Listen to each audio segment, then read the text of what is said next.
नुंसीरबे इचिलिनावसिंग ngasi aseng wari am khatang tahanjage madudi ngasi ge samas asida itattatna thokliba thodok am khagbe aduga wari asibu taraga khoi para oina punna lawsin minase aigi chi am khaglerame mahak dong ki yam kuiri nomada sumanak te chalude aigi chi atu khatangani mahak ti macha singa yumda marak marak ta lagi karigoma matamda imana ichi aduda sapon packet sarap dabba adum piki ichegi macha singaduna TV gi remote thugaiba leiriba yumungi pochai sing thugaiba che khaiba adumena dum toram aigina pine ngonda ha karino nangi namas na tori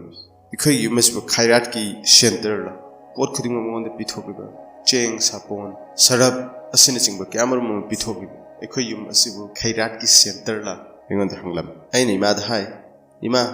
ikhoi shu tabak tawraga yamna wani mungo si chalai ribni mongonda asumna pochai kyamarum pithokpa si tawgan matama mad soin haiki lam yanabigi matangda ichegi saruk yatumda pakpa lairik amma fobagi chan lam hagonda piroi matama da iman hai ibungo adumna haigano sariyatna nupi oibi singi tamaktasu magi thungpham thokpa saruk sing khaido aga thamli adumna haibe fatte matama da hai aina Paining boy the basu, aina piro had the piro. Isesu, aina high wafum adumak taram, adu mahak, wam, lolakte, to minadum later. Aini ma the hire me, ima, ichiasium the lakan, ayam sounding, maki matasang the tori moto, amadi, magi fizetacha, ayam hinade, lakangadum. Aina hire wa adusu, ichian tarami, adubu, mahak, tasin the basadun later. Matam kara later matumda. Corona virus ki disease ase lakpadagi aishu office kadre imung manung suware aigina pi sugar na nare aishu khwang na duna leire chana thangna ba paisa thoktre icha sing suware aduki matik wadana leire ngai tanja aduda aina khwai dagi nusi dabi aina ngek leitna ngang duna ta leire bi aigi ichi adu changlak poram tanja adu aina khalame masigi mifatta bi ase muk lak aigina pi sinak ta changlak lami aduga ingode tumin haraklami yengo Mifatta binu piesila magi the makta chak thungba biryani semba amadi chalang long khatpa aingamoi thuna chalan ko hairamaga iginu pi kaat changkhirame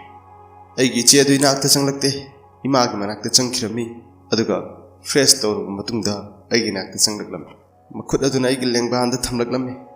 aduga hairaklame ibungo kaidore yam wan urab karigino piklakpadagi ngasi fawbda nangi mai thongda in awaba ma fawulatri naga segi tampak te chawrkpani kari tore nangni yam wan lelibade ai khumda duna tumina leirame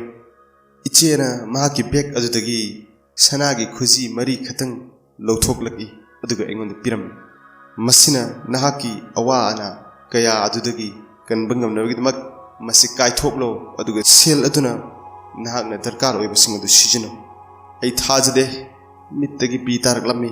aduta sunate mahangna paisa chabunama aigi khongrauda hapchalami masinane angang singi karinu lebiyu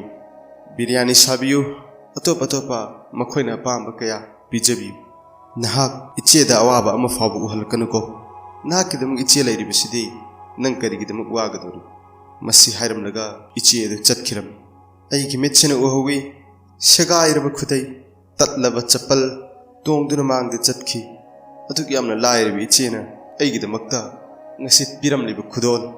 aibu kayagi matik nungsi biramba aduga aina mahangonda utkhiba thodosing ngangkhiba wahai watasing khallubda kayam lakpugum oirame nungsirbe chilinawsing wari de aduki matik tele tawbutabu aina haijaningbadi mari matasing kaidolungda thinagan phattabu wakhal khangano aigi igi maribo lamlan bani kaidolungda sukhangano mari mata haiba ase yamna nungsiba uchek macha amagumba karigumba nahakna kanna paisalure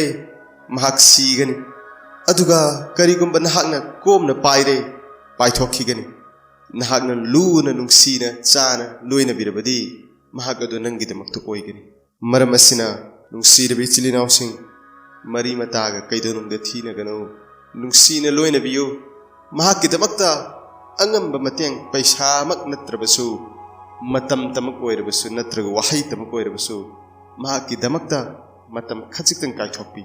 महाकिदमक लेपियो नंगबु नुंसीबिरिबसिंग अदुगिदमक अल्लाह तालाना हाइजरिबा अयहाकबुसु अमदि तारिबा मयामबुसु इचिल इनाउगी हकसिंग मपुंग फाना पांगथोक ngamba अमसुंग नुंसी Chanana लैनबगी वाखल अदु अल्लाह न पीनबिबो ओइसनु।